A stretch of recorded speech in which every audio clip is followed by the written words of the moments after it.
So welcome everybody to the Black and White podcast with Steve and Kate. And today it's another interesting week, to say the least. A lot of stuff is Yeah. happening. I think a lot of public pressure is really ramping up as schools. We get closer to the school year starting, and still the coronavirus is still in its first wave, and we're seeing all the realities of that. um we're still in the middle of one of the largest civil rights movements of our lifetime. And on top of that, the we're in a recession. It's as of February we're in a recession.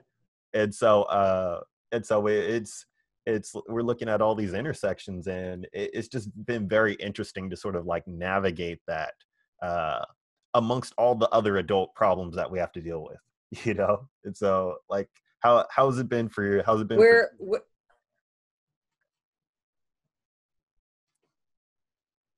well, Dean is a few different things. Um, I live part like I live in Oregon. My goal was to live in Oregon and Arizona, split my time with my family, my children and grandchildren, which it's actually happening. So I actually a couple weeks ago, and the coronavirus has surged here, which I actually thought it would. I had it actually early diagnosed because they weren't testing everybody back in February, March. And I didn't have a fever. So they didn't I had all these other symptoms and was really sick for 2 months. So coming back here, there's a virus, and literally 3 people whilst I've been here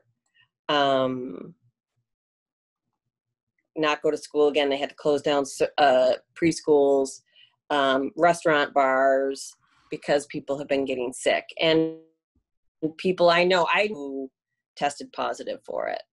And the reactions have been really interesting. So I'm experiencing that, and I'm like, it is different. Like, restaurant people have to find different jobs because this isn't going away soon. Yeah. I have a good friend who's bartender test, and she's a single mother with 2 kids, and she can only pay rent next month.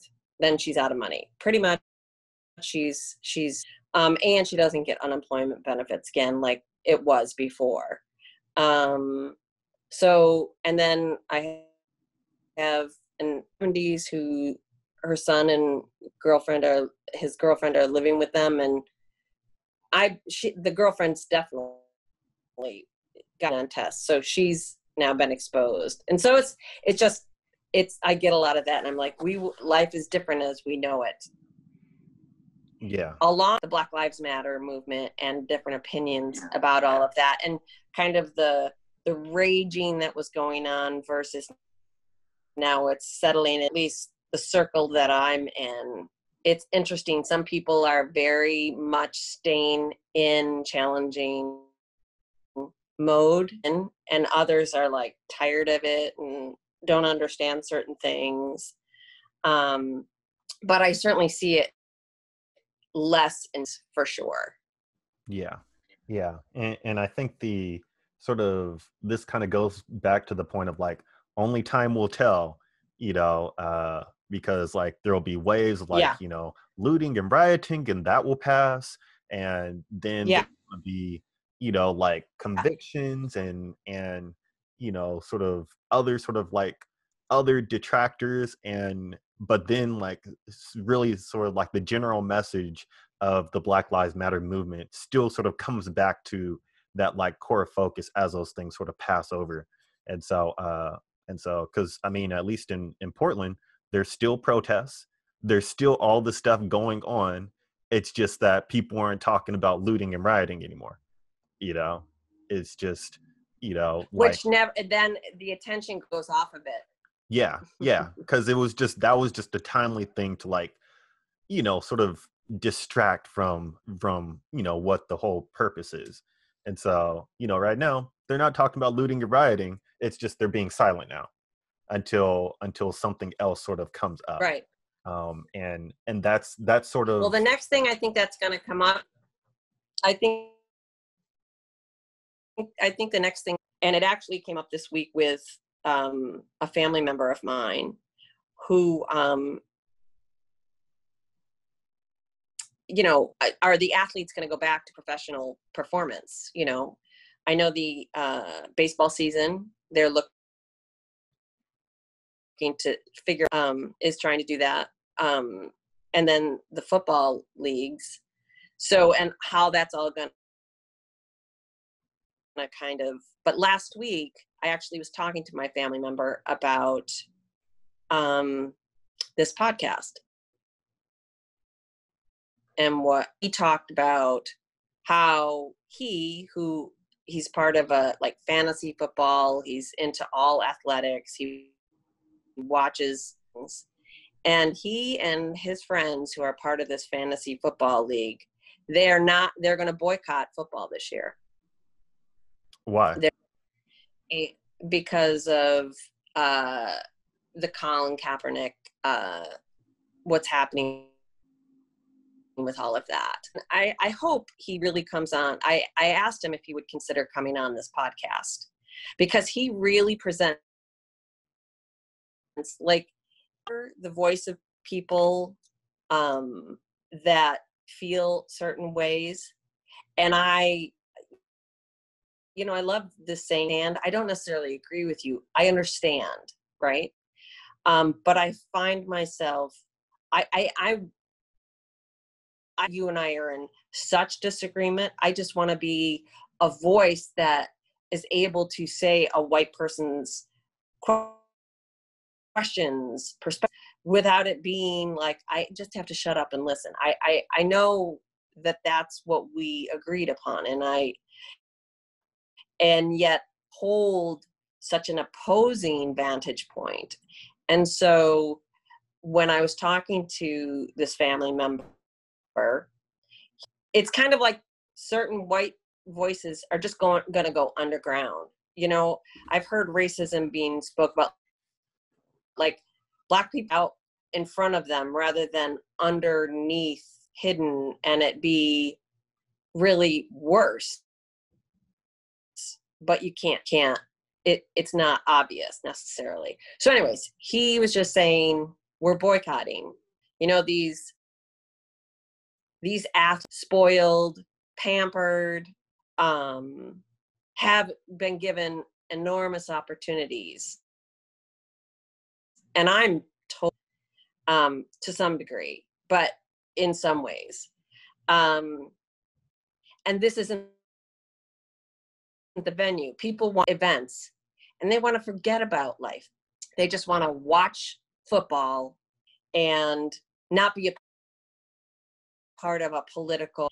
And so they're not going to watch football this year. They're going to go golfing. They're going to do other activities, but they're not participating. They're going to boycott and infringed upon. You get paid a lot of money, and you given opportunity. I've seen what Colin's been trying to do, and I understand it. I have always, but I never did a lot of background searching on him at all. So I was challenged to do that. And so I found out that because member was like, he's got white parents, and I was just like, okay. So I did some background searching, and he was adopted at 5 weeks old. And, but his birth mother is white, and his birth father is, I want to say, somewhere in Africa. I can't remember. I have it up here. So, but he was raised in a white home, and then California. And so I've just been doing some searching on that. So it's not like, oh, he comes from a middle class family, and, in a white community. And his parents did, the best that they could, very proactive in heritage. So it was interesting. So I asked this family member if he would come on. And the first is kind of like, no, because one, he doesn't want to hear or be like, I said, you come and say whatever you would like to say. You're not, there can be a dialogue, but this isn't a place where at least with me within the podcast, there's no disrespect going to be happening. That's a respectful dialogue, honest one. And I said, and whatever anybody else thinks, it's still an important dialogue. Disrespectful either way, in the sense of being like having this just shut down and be cursing at each other, hearing the different voice and having the difference of opinions and productively, and I said, you would be welcome to do that, and maybe we'll see from him. And I think it would be a really good perspective. Yeah, I think Not saying right or wrong. Well, yeah, I think, the obviously, anybody that's being critical of Colin Kaepernick and what he was trying to shed light on in this time is very problematic. Um because it's very hard to argue that what he was talking about was not a serious issue that affects people, and particularly the people that he's watching on the football field in their communities. And so it's often you sort of hear um this like people are not upset when the NFL has Cancer Awareness Month, and all of the teams wear pink rather than their jersey colors. People aren't upset about that. It's not talking about cancer and talking about how that affects people's lives. It isn't a political issue. It's a issue that people rally behind because there's empathy around that. And but when it comes to stuff that pertains to the players and their community and the Black community, which for lack of a better term that's the community that's driving the entertainment of football. You can't it's really hard for Black people to disconnect from the realities of being Black, even if they're playing on the football field.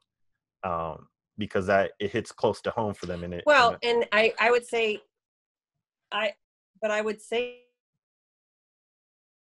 and so, because I don't know that I can even come back with a proper perspective, because I'm not holds that perspective. But this person flat out said, and this is the art people with actors as well, who want to take a political standpoint. It's like, look, and I've worked on movies, so I know how pampered is. They are very pampered, and they are paid very well too. And so their audience they have become the work that they do. Their job is to perform as an athlete, and the people who watch and become ardent fans are only really wanting your performance. And this family member of mine is saying, you get paid really well, man, and I have a difference of opinion than you do. Just leave it there. And if you're not going to, I'm sick of this. You get paid great, I want to hear it. I just want to watch football. I just want to watch basketball. I just want to watch baseball. I've had a rough week. So let's just play football for fuck's sake. I mean, Yeah. that's And kind of, yeah, the interesting that I've seen is that to some degree. yeah, like the interesting thing that I've seen with sort of that response is that um the protesting and stuff hasn't affected the game. Like this stuff happens before the game even starts. Yes, it has, because they would say it has, because I have to hear about it all the time. Well, but it's not affecting the game. I'm hearing about it now. It's not just about football. Yeah, Well, no. Yeah, it's like if you watch a football game, like the game of football, they score touchdowns, they run plays, all that stuff. The people, like everybody, they're trying to win. It's just that they're addressing the issue at the beginning of the game, and they address the issue when people interview them post game. But when you watch the highlights, you don't see people protesting in highlights. You see people playing, shooting, scoring points. You see people making tackles. You see the game of football. It's just that people were upset that right, but I think using the platform, right, and but to conflate right. the actual game with the platform that's being used by the athletes, that's two different things that are often conflated. And because it's like, But you watch. But in that though, but you have a difference of opinion. And again, Yeah. I'm only trying to give some kind of voice to so, which I can actually understand. I don't necessarily agree, but I understand it, and that's important to understand it, even if I don't disagree. Even if I disagree, I completely understand it. With it. So, I completely and he's understand saying, it. and his friends are saying, like, what if they disagree with that? Look, I'm going to read something that was put up on Facebook, and it's like, there is an argument that every generation and every has its cry, has its perspective, has had its suffering, and they're different and unique, and so it's like, so if people don't agree that Black lives have suffered more with Black Lives Movement, and they are football watchers, right? And they work hard all week. Don't make this, and it's just like, I don't want to hear this, and I don't know, I don't want to hear about it. I don't want to be challenged about it. I don't care. I just want to be left alone to play football or to watch football. Now, I'm not agreeing with that necessarily, but I'm saying, there are absolutely people, so much so now that these very absolute people who participate are saying, I've had enough of this. I'm done. I don't even want to watch because I'm sick of it. So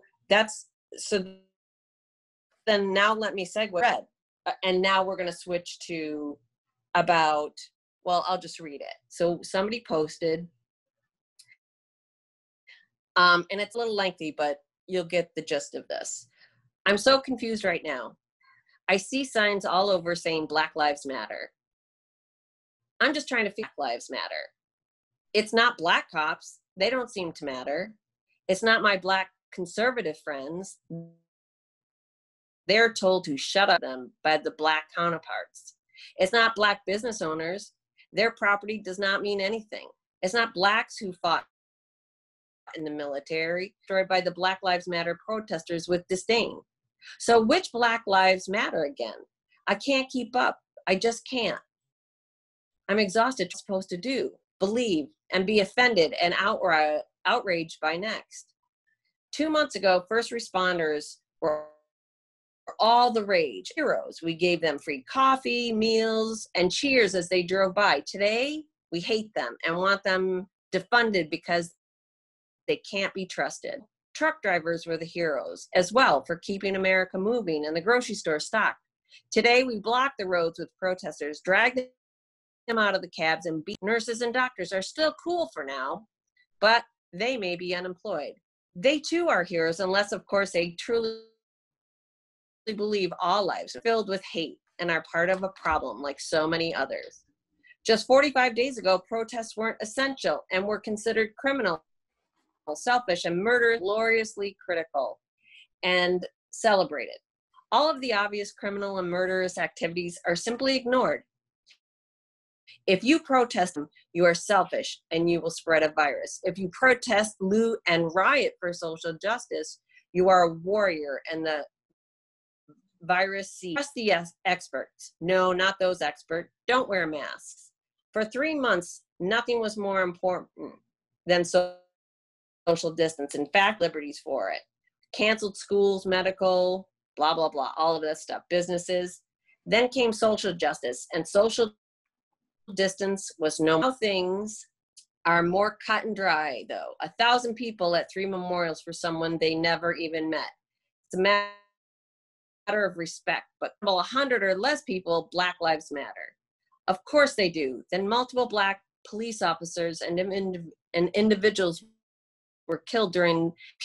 I don't see any outrage. Black individually owned businesses burned to the ground. Silence. Deadliest weekend in Chicago. Nothing. Really confused now. Look at the data. No, not that data.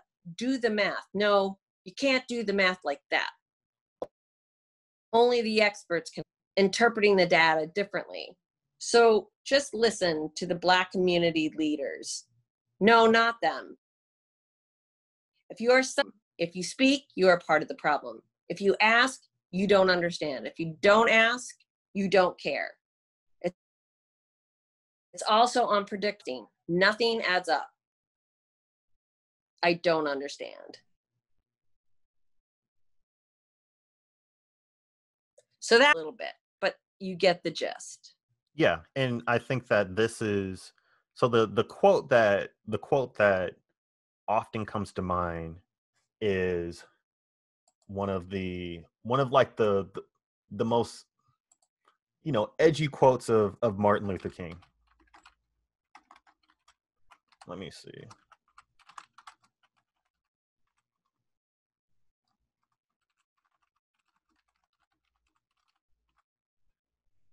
Yeah, one of the most edgy quotes of Martin Luther King.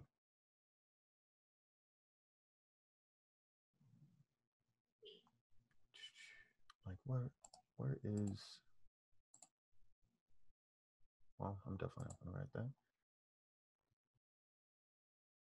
And so he said that I had hoped that the white moderate would understand that the present tension in the South is a necessary phase of the transition from obnoxious negative peace in which Negroes passively accepted his unjust plight to a substantive and positive peace in which all men will respect the dignity and worth of humankind.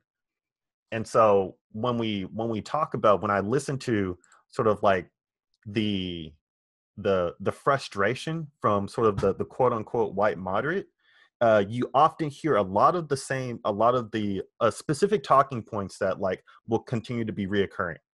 They'll talk about Chicago as if the Black community or the plight of Black people are representative of Chicago, one specific place, one city in America, amongst other cities.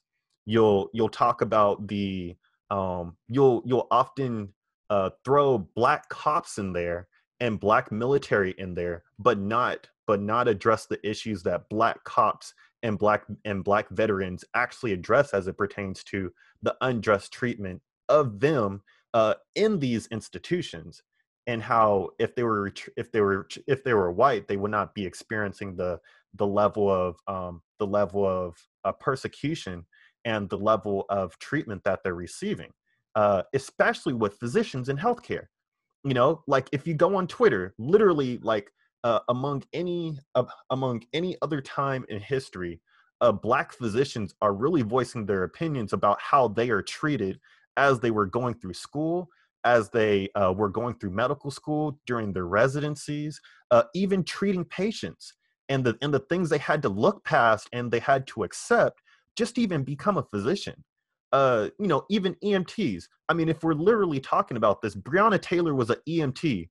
She was killed unjustly by police officers, and they still have, there's no accountability for that. And so to that point, it's like, if you're gonna try to lump all these civil, all these different things into it and say you don't understand, but then the killers of Breonna Taylor are still there, they're still out on the street. Like it shows me that, like it just tells me that, like, that post is very insincere, because they are not informed when they're writing this. And so, we could have a voice of opinion, and we could argue which way or not. But when there are specific examples that you're just looking past to plead a point, then it's really hard for me to give that the respect that it probably deserves, because it just comes across as very So insincere. it's interesting. Okay. So your takeaway is if it's very insincere. And when you said that, that felt dismissive. But then you said something underneath after that. I don't know that this post is insincere. I think there's levels of understanding that changes that perspective. It's who's willing to go deeper, to the deeper levels, accept the challenge to go to that deeper level. Who's willing to do that? Not a lot of people have the time, the energy. Like, even as you bring up Breonna Taylor again, and we talked a little bit about this the last podcast, like, there are that why these guys are still out, because of how police officers and their intent, even going into that situation. So that they're not just like let off a hook just because this is being examined. And the truth is that prosecutors are looking at this and how cops are allowed to go in. Police officers go into that type of situation. They did not want her to die. They didn't want to kill her. So on both sides, sometimes there you have to, and it's not easy to. It's not easy to. I don't know that this is insincere. I think it's a perspective. Now now do you want to really, pick this apart? Let's unpack that. Let's see what's underneath all of this and look at the deeper understandings. Like, you just being a Black person in any field, police officers. I mean, I can't imagine being a gun, and you have to be in constant conflict with what's happening right now. Have to be, but to do the job, to keep the job, that has to be contained somehow. And you still have it as you are ordered to proceed to some degree, right? Yeah, I think to your point of, like, your response to the word insincere, that's how Black people feel when they Yeah. hear people bring up Chicago, and people bring up all these sort of these, quote Happening unquote there, like you're dark. like, but it's bad. Well, And but is it bad because there's a lot of Black people, or is it bad because of the situation and the institutions and the segregation that is currently there, that perpetuates these problems that happen to people? so but the Black on Black, from the outside white perspective, okay, we don't live in these communities, and these communities have taken years and years and years and years to have this all be the way it is right now. Okay. And it's, there's no disagreement about that, right? But the black on black crime is real, and white people look at that and it's, look at white people and their racism. You're doing this to yourselves as well. You're doing this to yourselves. Stop that. I Stop think common sense. Stop. I think I think it does it does it becomes difficult to look at that when you have the combination of white people that are being hypercritical of a community that is disenfranchised, and then they use the term black on black crime as they separate crime, which is shouldn't be tacked on to race, and they try to plead the case for like all lives matter and being all inclusive. And so the clear distinction of that, really just looking at where the term black on black crime came from, and what is the purpose of using that term when what we're talking about is not black on black crime, but really the term, the concept of crime in an impoverished area with very low opportunities, and with the population that is systemically and historically disenfranchised. And so for people to navigate that, it's difficult. And then when you tackle on you associate that with black people particularly, and say that this is a black people problem, when you understand the context of black people are experience essentially the most health disparities. Black people experience the least opportunities for economic improvement. Black people experience the worst advantages of education. They're more likely to experience the worst schools. They're more likely to be fired from their jobs. They're more likely to not be hired for their jobs, even if they have qualifications. They're more likely to be shunned out of living in certain areas because there are actual laws on the books that are restricting black people from moving into those areas. And then you compound all those with a global pandemic, and then you compound all those with a recession, and you compound all those with really like institutions that perpetuate racism and stuff. And so you have to look at it. You have to take a step back and say, like, okay, if we're talking about coming together and helping one another and doing all that, but then you talk about well, look at Chicago and black on black crime. It's like that's where the understanding becomes problematic, where you're trying to understand something, but in reality, like, if we're trying to come together, why would you try to use Chicago and black on black crime as an example? Well, but people who are just living lives, they're look, when you're just trying to work a job, you've got 4 kids, you're overwhelmed trying to provide for your family, and you just doing the best you can. You see this defund the police and you're going, wait, they were the heroes of 9/11. When you have something happen to you, you want the cops, but we want to hate on them. And again, we're taking the time to go to understand the intricacies of where this outcome are. And yet in the outcome, it has a vantage point. If I'm being like, if I have an experience with is when my kids were young, and I lived in the suburbs of Chicago at the time.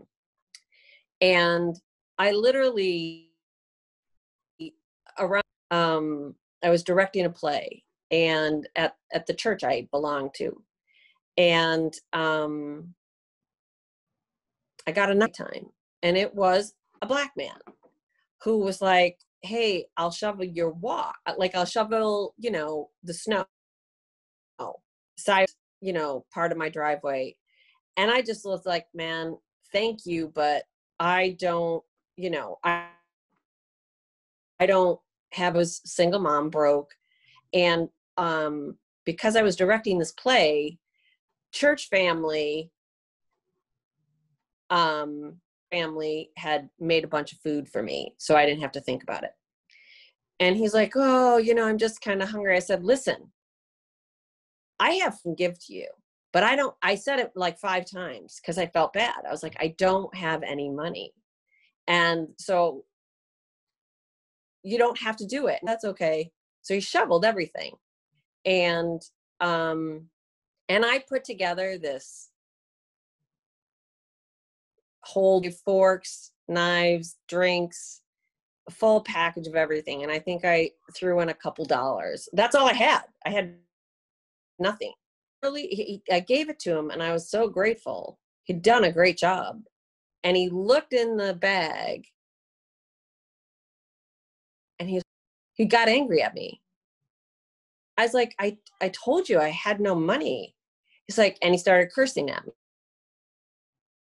me. Like, how I do all this, and this is what you do to me, and blah, blah, blah. I was like, really? I already, this was our deal. He took the money and threw the food. And I was like, wow, okay. Okay. Hey, what do I do with really angry and violated? Like, I was really honest, and I care about people.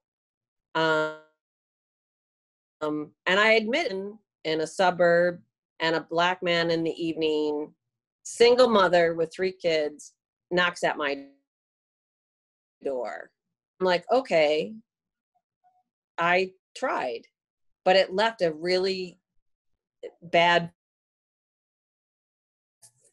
So there are systemic reasons for all of that. There is. But what do I do? I try. It still didn't happen right. Is he accountable for anything that he did? How he treated me? Is there any? So this is just a little violated by some person. This happened to be a Black person. Yeah, and I think that's I've never the been distinction. slapped a young Black. Yeah. Yeah, I think that's the distinction right there. Like this happened. This is a story of people interacting with people. It just so happens that the person happened to be Black, but there's a distinction between looking at it that way and saying that this is what happens. This is what happens to when you interact with Black people, where it comes with a different level of understanding when you say when you use that as an example of dealing with Black people opposed to dealing with people. Like, this person just happened to be Black. And that goes to the same point of, like, with crime, where you say Black on Black crime versus crime in a high crime area. If it's Black crime in a high crime area, you're associating with that. You're associating all the crime that happens with Black people with Black people in general living in Chicago. Well, I feel like Black people, like when we say Black on Black crime too, it's like, again, from an outside white perspective, if you're not in and know all the ins and outs of it, within those communities that are so disenfranchised, right? But the people who live in those communities are too their own people are keeping them hostage. Just like when my son was in Afghanistan, for him to throw over the fence to the kids in Afghanistan. He's like, in Kabul. And he's like, don't send any of it, because when we do, the adults go over and like smash them away so that they can get it. He's like, the Afghanis hold, if they don't participate in the Taliban, you know, they're going to kill family members, stuff like that. So that's something I'm unaware of to the degree that I understand it now. So I feel like the Black community at times is held hostage to their own communities as well. And yes, there is all these reasonings, but if you're only on the outside looking in, you're like, stop that. Let's stop that. Let's start there. Let's stop that. How do we stop that? Yeah, and that's and that analogy, I suppose, is not. I think it goes to the point of like, you know, people that say that stuff are people that don't know, and they're frustrated that they don't know. Uh, don't necessarily have the don't have the enough information to speak on that issue. And so if we're talking about um you know, the power of words and having an understanding or a perspective, in order for somebody to take that perspective and respect that difference of opinion, you have to be informed. And so when you talk about these blanket things about Chicago and black on black crime, but you've never been there, or you're not a part of that community, and you don't understand the context in which all these things are happening, you're ill informed, then you say these things, and then when people that are more informed than you uh address the things that you're saying, and and the you know, the rebuttal is, well, you know, I have a job and like I'm trying to do all these things, I'm tired, I don't know people there, all these different things that like expose that you're just ill informed, then it comes to the sincerity of like what you're talking about.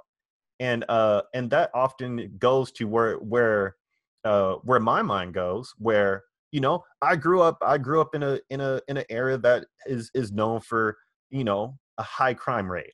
And I understand that, you know, those are because of institutions and generations of trauma and all these different things. And if you were to take those people out of that situation and put them in other situations, that those people would make better, different choices that are probably more adaptive to the, you know, to positive, you know, more positive adaptive behaviors, opposed to maladaptive behaviors. And that's exclusive, you know, that's independent of them being black people, but that's just that's dependent on them just being human and people. But when you look at the intersections of them being black in that situation, it predisposes them, or, you know, there's data to support that, uh, given a particular Definitely. population, and put them in a situation that they, Definitely. you know, put them in a situation where they can't escape, and there's institutions that sort of go against them in direct and indirect ways, then you know what the end result is going to be. You know what happens when there's no Right. job opportunities, there's lack of educational opportunities, there's lack of economic opportunities, and there's nowhere for people to go, and they still got to pay bills, you know. And then there's the conflicts of human nature, where, you know, in any given situation there's going to be you know, there's going to be robbing, you know, there's going to be thieving, there's going to be homicides, there's going to be those things.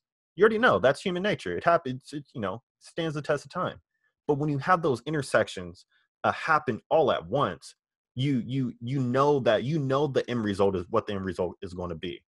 And then the criticism becomes, okay, well, you know, given that we all have data and we know how this is going to be, you can't be hypercritical of the people that are experiencing that and also trying to pay bills and raise their kids, because and so it comes to a place of privilege where the people that are critical of this, that are talking about black on black crime and Chicago and all that are the very people that are not experiencing those things.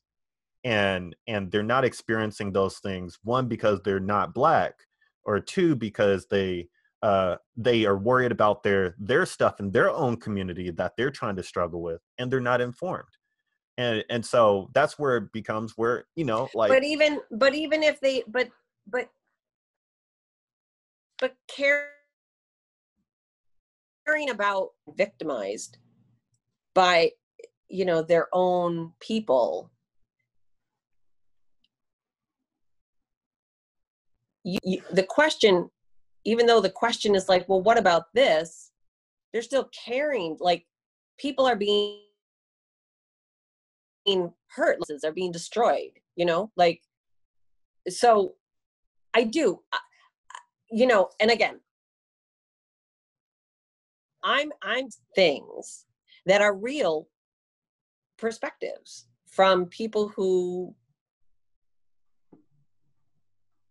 don't do they want to delve as deeply as the answer to those questions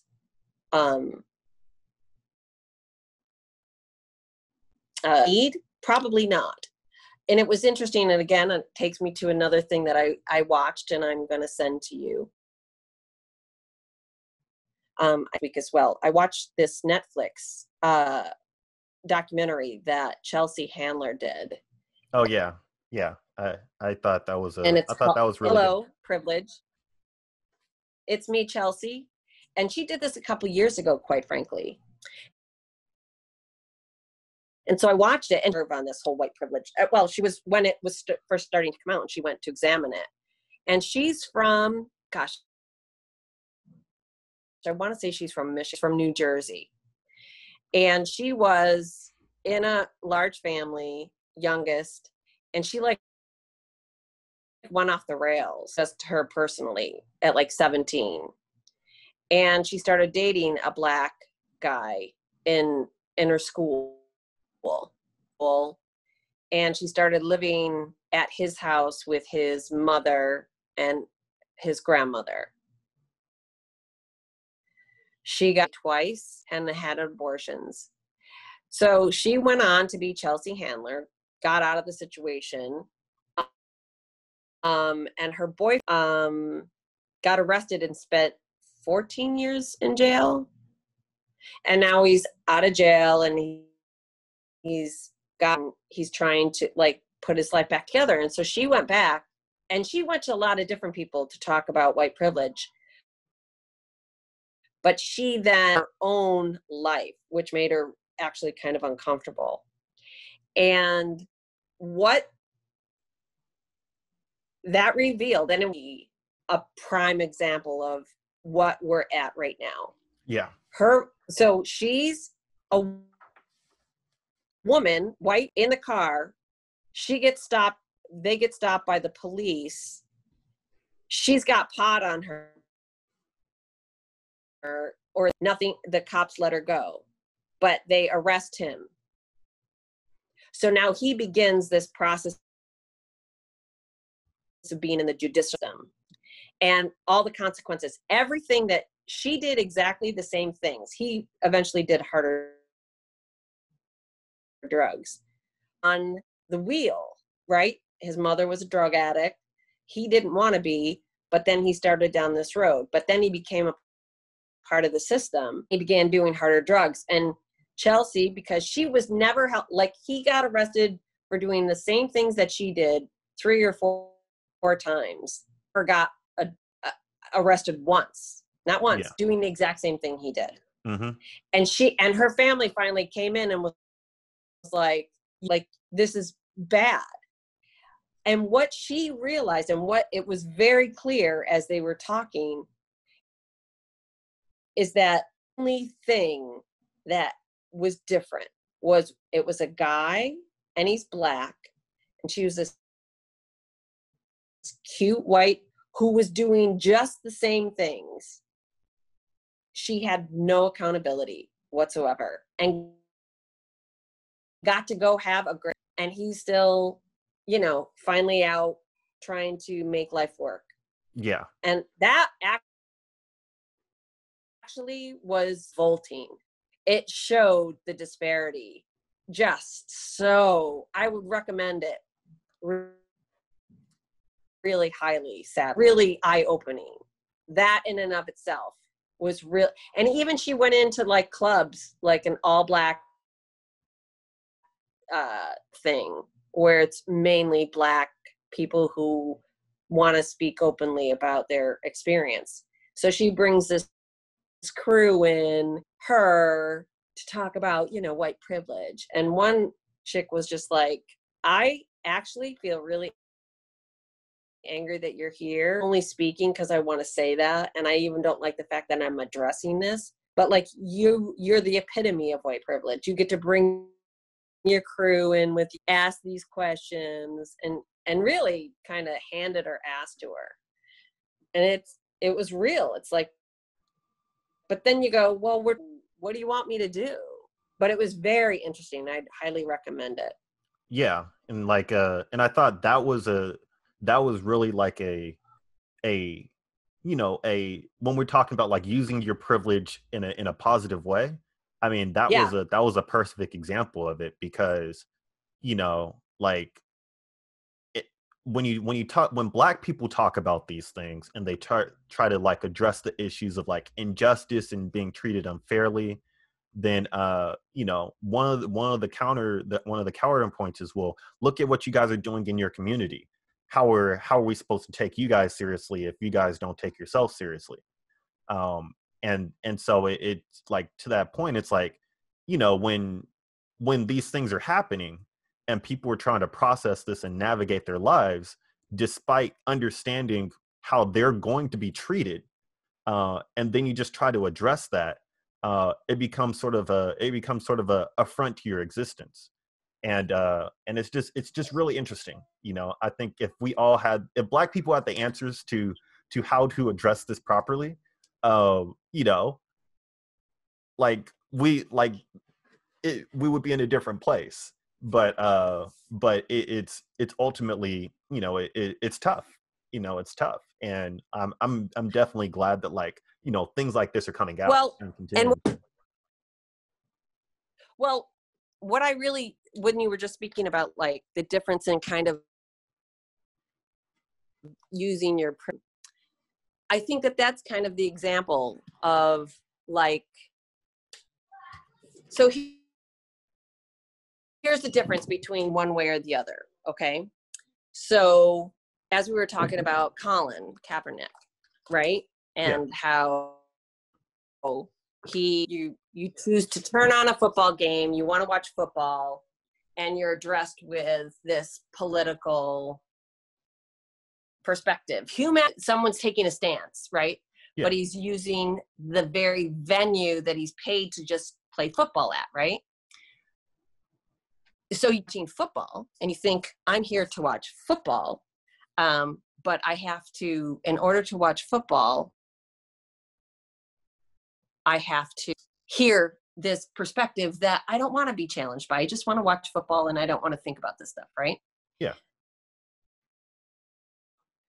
Whereas Chelsea, so if you want to watch football, it's a requirement that you be kind of force fed this political perspective, right? Well, And you have to kind of, I would, you don't have a choice yeah, I unless you think, choose not to watch.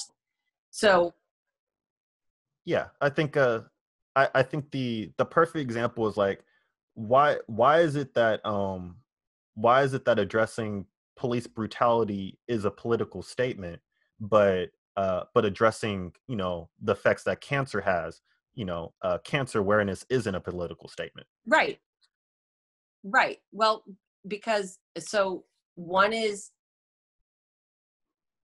health and one is about a community that it's very diverse and it's transit. But not And, necessarily, because uh, police brutality, well, cancer disproportionately affects Black communities compared to white communities, and and just like police brutality does. and so there are a lot of parallels between those two, and those parallels go down to how the intersections of race play a part in that. And so it becomes a broader question of why is it that, you know, that cancer isn't a political statement when there's a racial component to it, but addressing police brutality is, even though those both affect lives, and they affect both white and black, and there's a racial component to it that perpetuates the injustices in the country.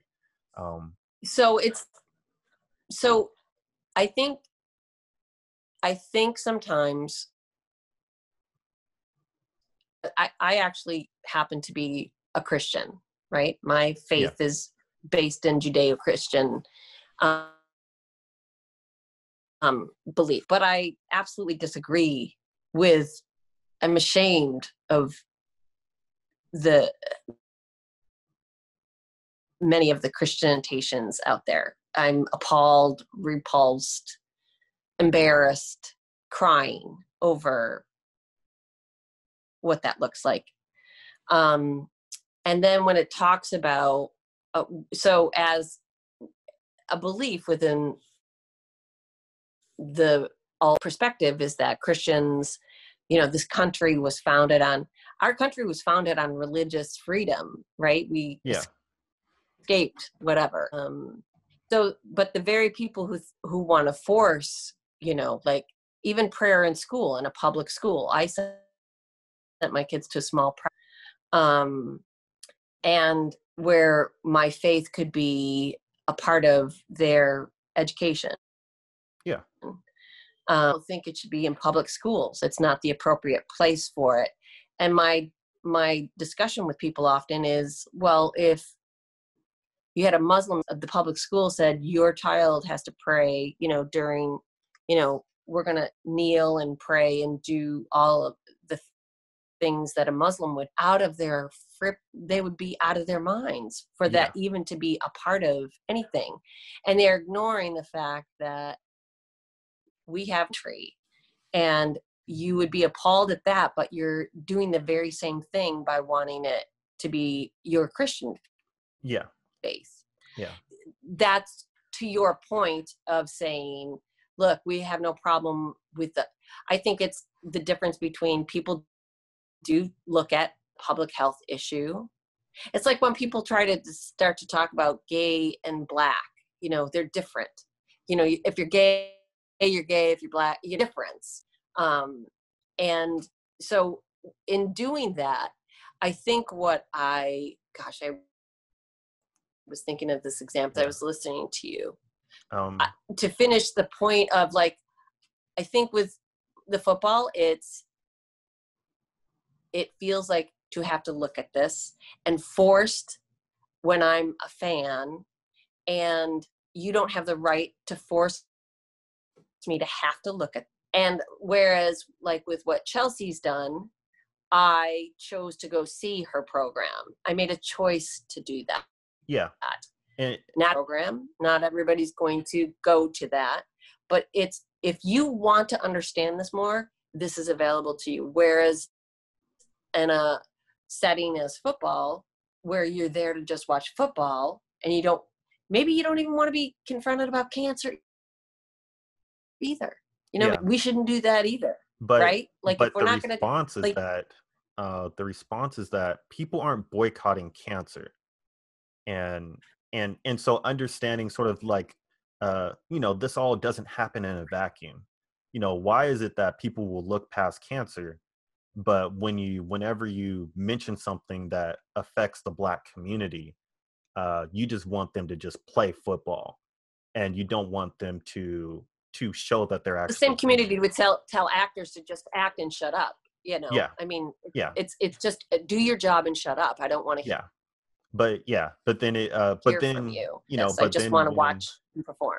yeah, and I think the hypocrisy comes to, when people were like during the whole coronavirus thing, where, people, it's a public health emergency, and people were trying to open up their doors so that they could cut hair and they could pay their bills. But like, you're putting people at risk of dying by doing that. And so it becomes like, okay, the hypocrisy is, okay, if life matters and we're supposed to be equal and we're supposed to be like, all for each other, then why would you risk making money over killing people, when you could literally, like, when you could do something else. Well, because these, Stephen, people are yeah, like, you could right. do something But else. people, Like, that's just at the end of the day, but here with that, but here's the thing. I go to Walmart, like if I go to Walmart or I go to the grocery store or I go to, like, there are thriving liquor stores. Yeah. I have friends who I'm like, thank God they're not closing the liquor stores, Yeah. But it's, why is it these places that are more corporate are remaining open and the Well, it's smaller businesses who take the precautions? Yeah, one of the things is because there is a financial cost to taking these precautions. And so a lot of the salons and everybody, like one of the more popular salons and hairstylist places in northeast Portland, they had to shut down because they had to look at that. They had to look at how much it's going to cost to adapt to the precautions that were available. Because they actually had to, Right. they have to hire Right. people that are they have to hire people specifically to follow people around and wipe things down and make sure that they're clean and sanitized. And so just from an economic That's right. perspective, I mean, it perpetuates these things, but like at the end of the day, it's because they're trying to keep people safe. And so a lot of the businesses and stuff like that are trying to open up. They don't have the liberty to hire people as full-time employees to wipe all these places down and limit all this stuff, because it's that's the reality, and so to overlook that and make it because like it's a control thing. Yeah, there is a level of control, but we're in a global pandemic. I mean, like it's like these are the experts are coming up with this stuff, and these experts are physicians, and health professionals. But you know what? The mayor in Oregon, in Gresham is a big suburb, Oregon. And within that community, the mayor quit. He had to quit because he's also a private business owner, tanking. And people are going into bankruptcy, families who own businesses. Yeah. Mm-hmm. And like he stopped to take care of his family, and their business is no more. Yeah. And at this point. Yeah. So he's like, and as we've seen in reopening too soon, it's like just like the case spike. Listen, I just told you I had a family member who's my aunt and her lived together, and she, had to come home because she just got confirmed diagnosed with a text as we were talking that, yep, she has this and she's sick. She's really, and my aunt had heart problems and stuff. So she's now, so it's like this social distancing, you're right, it saves lives, but the people who I'm opening a small business as this hit, and I'm not kidding you, I will never open a small business where social action is part of the equation, in-person interaction ever again. Yeah. And I'm so good with that I owe people monies now, and because people still, I know small coffee businesses who are like still under their lease. They can't, they're losing everything. you Yeah. know, and they're trying to stay afloat, and they're just not going to be able to. Yeah. I mean, like one of the things that So happened, it's everywhere you go. yeah, like one of the things that happened is, you know, I was working with a team on a documentary, and you know, me getting paid was predicated on Yep. them getting into film festivals and making money off of that. And Right. then all this stuff happened. So it, you know, like, you know, everybody's Right. feeling And it. that's You know, like everybody's feeling it. Like it's everybody like is. nobody Totally. nobody like there's nobody that doesn't have a story like that. But then it becomes like, okay, Right. well, what is it, you know, uh is it worth it to sort of somehow make it on top when everybody is failing? Or is it to, you know, come together and make sure that we come together and make sure that we all survive this? And that often becomes the So how conversation. do we, so I think that that's why when this do this, you know, I know that there's language and purpose to stirring the pot.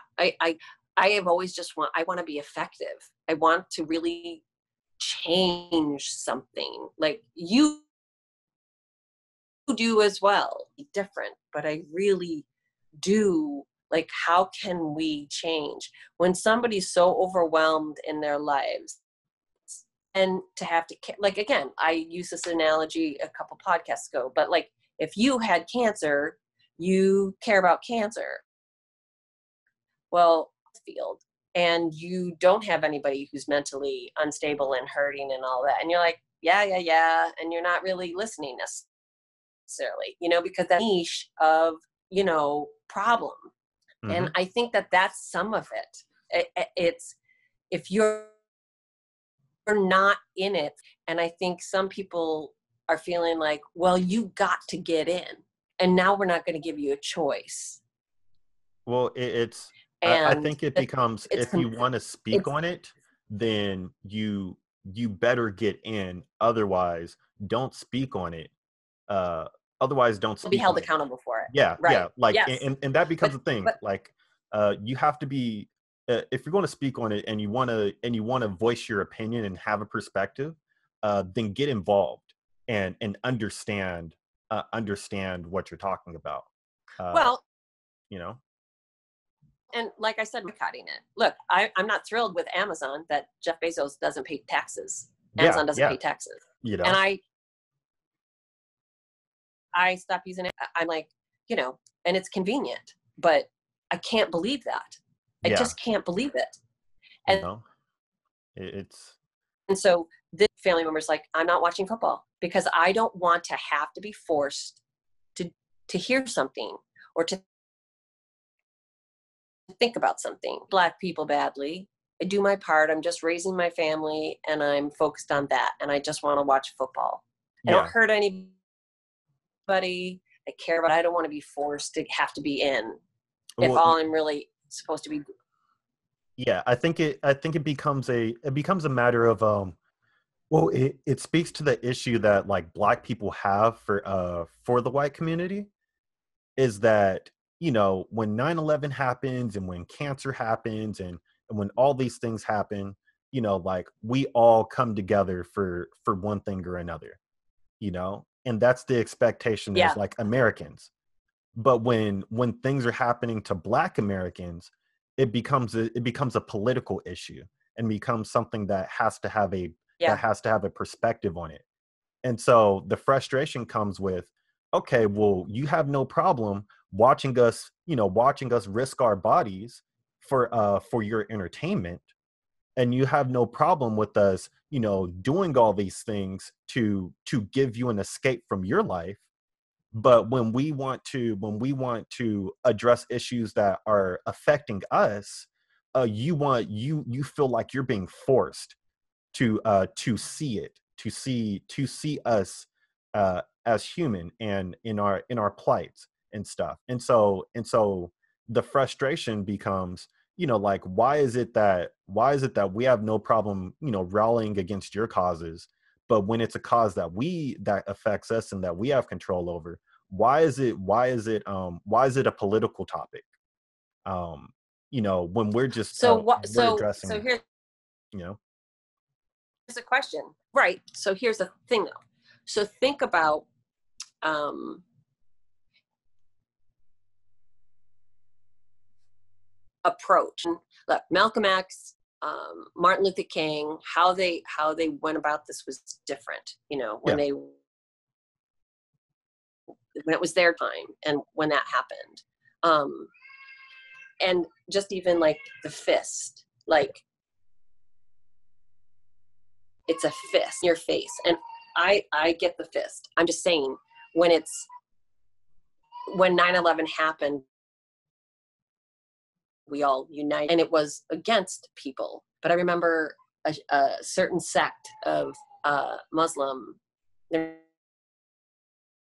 not even Muslim buttons, and he was murdered in Phoenix, actually. I can't think of anybody who didn't think that was appalling. Um, but I can't, I don't know anybody who thought that that was okay to do because in like 11. And so I think sometimes, again, I'm only trying to, oh, you're right about that. There's people who don't, they're like, well, we do care, but now things that people are being hurt, people are being killed. So all of that, like the reaction to 9/11, like no, people didn't start burning things down. You know, they did kill some people of different culture. So yeah, the opposition could be because of the aggression and the damage and the which it's being put stated, and the expectation that, you know. yeah. I think, yeah, and I think only time will tell with that, because it will be interesting as the like the looting and the rioting and everything dies down, how consistent that same message will still be. Where even when there's not looting and Yeah. rioting, will there still be that same sort of opposition? Uh, and if so, then that comes back to sort of like my point of like it being insincere, because there's a at some point you have to look at this as a human's right, as a thing that's affecting Americans and humans, opposed to, you know, just you having to find some, you know, you have to personally identify with it in order to be a part of the cause. It has to be, you know, it has to be, you know, a conversation of do you see this as a problem for human beings, and are you acknowledging that black people are human just like white people are? Because if that's the case, then it's And not an issue, you know. But if we're not even at that but point, then and I would say to you that a lot of the opposition is that people do think black people are people, and that the majority okay. And it is in re-education and real seeing, not, you know, again, I think it's about seeing back to, I worked at an all black office in Chicago, and I got an education. I saw people in a way that I hadn't seen them in life, not because I chose not to or whatever. It wasn't in my circle. yeah, And I saw things differently. So I think that for me, I'm on that, like, I protested, but after a while I was like, okay, what now? What do I want? And this is how this came about. yeah, And then and then trying to, I want to, and I see it. So I think social media, and I also think in the entertainment world, is just how everybody showed up. Suddenly we see all these ads where it's all Black actors, shows suddenly are, coming back. And like you said last time, it was like, well, they had those all in the can and they didn't use them. And now that, and that's right. White America needs to see all sides of Black America. And it's been highlighted mainly with a negative. Yeah. And that's not okay. That has to change. That has to change. And to lead that to a large degree. And I think that that's going to be productive. I really do. I think that that's the way in. If you change somebody's heart and understand, and they start to care about you, they see you differently. And this is an example. Yeah. My eldest son was a teenager in the height of Chicago Bulls, fame about it, right? And we were sitting in the car at the bank, and he was in the passenger seat, was looking at a car ahead of us. And suddenly he said to me, "Mom, I wouldn't want you to date." And I was just like, what? In my brain. And I looked in the car ahead of us, and it was a couple that, and I was like, really? I was like, huh, what makes you think that way? And he's like, I don't know. It just wouldn't make me feel. It's like, okay. I was like, well, what if that guy was Michael Jordan? What would you think of that? And of course he's like, and I realized that it was just familiarity. It was hailing someone, respecting somebody he could identify with that he really liked, but it was also limited exposure. Yeah. And different. I think, again, it's in the heart and in the head. And when you care, you change. But you have to make people care. Getting angry too. But ultimately, it's about caring and understanding. Yeah. I believe change that perspective. Yeah. And that's what I saw in the Chelsea Handler thing. I was appalled that this chick got to go have, and this other guy didn't. That made me mad at her. Isn't that, it was like, I was mad at her. She gets to tra-la-la-la-la, off she goes while he still struggles. I'm like, throw him some dough, man. Throw him some of your millions. Yeah. And like something that very feeling is literally like that very feeling is the plight, when they talk about the plight of Black America and sort of the privilege of not even being able to see that. Like it wasn't until she addressed it and looked at the effects of it that you see that it's it's always in hindsight. Like it's not something you see, but like time will tell. It's and that's what I hope. So yeah, time will tell. And so we've covered a lot of ground. Oh yeah, time will tell. Yeah, but I think we'll wrap it up right now. I think it was a really great conversation. Yep.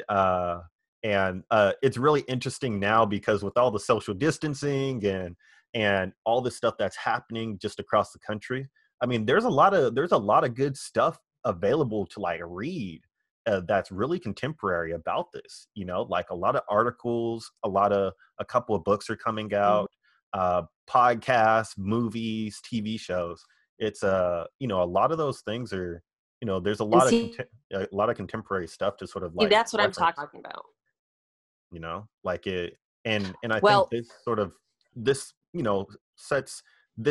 moves the conversation forward in a way that like we haven't necessarily seen before, which is interesting, really interesting. And so as we I think that's what we were. Hang on, before we wrap, I want to tell you about one more thing. one more thing that I added today, or this early this morning on YouTube, which I think would be anybody who's listening, you can go to YouTube. Incidents in the Life of a Slave Girl. And it was written by this woman who was a slave. And it's a full book by Harriet Ann Jacobs, writing as Linda Brent. And it's a 8-part series on YouTube about a woman who was a slave and her family as slaves. It is like not contemporary, and it is contemporary. And I think that that's what I was saying, is that I think this is what's coming out. All people, not just the contrived, manipulative, disrespectful version of what media wants to show Americans. You know, even Snoop Dogg, I saw him on Jada Pinkett's Red Table Talk. And he was talking about Gayle King, about how he felt like she was not supporting God after Kobe died. God, that just kills. Yeah. And she made the comment about, you know, what had happened years ago with him, and Doug just ripped her apart, and she got death threats and everything. But he went on Jada Pinkett's show, and he talking about the stereotype of Black males and how they've been represented in rap and videos and all of that kind of stuff. And he goes, when I try to do something good musically, it doesn't sell. And so the production companies and the people, they're like, you got to go back to the stuff you were doing before, because that's what they want. You got to give them what they want. So this, hopefully the broader perspective, is going to be the thing that also serves as the ultimate real, and that's the goal, hopefully. God, it's got to change. Yeah, it's got to change. It's you know, I think that, yeah, only time will tell. I think that's just that's what it comes down to. Like, only time will tell. And we'll keep bringing different topics. And yeah, you know, it's yeah, I think you know, with that, I think we'll wrap it up. You know, again, it's always a great conversation. Always a lot of stuff that we pull back from and have to dwell on it and process over the next week, and come back. Listen, chew on it and have an opinion about it. Like it, dislike it, it's okay. Yeah, for sure. And so be safe. You know, you're definitely in the heat you're definitely in the throes of it right now. You know, and so be safe. We are. So you know, wash your hands, drink a lot of water. You too. And I will and wear your freaking masks. Oh my gosh. I have a collection of maybe like 8 or 9 right now. So I have an N95 mask. I have a bunch of cloth ones, some disposable ones.